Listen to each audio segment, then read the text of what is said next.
Good afternoon po sa inyong lahat, sa mga masugid ko pong mga followers dyan at sa mga kaibigan nating mga bashers dyan.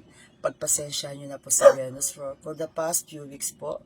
May pinagdaanan po siyang event. Kaya sa akin, I try to cope and acceptance at kung ano man po yung mga masamang nangyari during that event.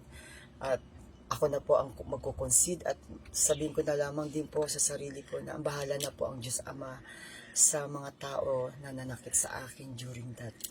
At pasensya na rin po sa mga salita ko kasi sa akin po tao lang din po ako at may nararamdaman din po akong sa loobin kung bakit nakakapagsalita din po ako doon dahil may pinagdaanan po ako.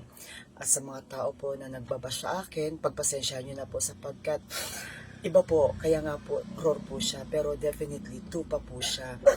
At nagiging roar lamang po totally siya kapag yung time na talagang felt na gamit po ako, something like mga ganun, mga negatives, emotions, and mga deeds ng mga tao. Pero sa kagaya ko rin po, ako na po yung humingi na po ng pasensya. Salamat po sa inyo.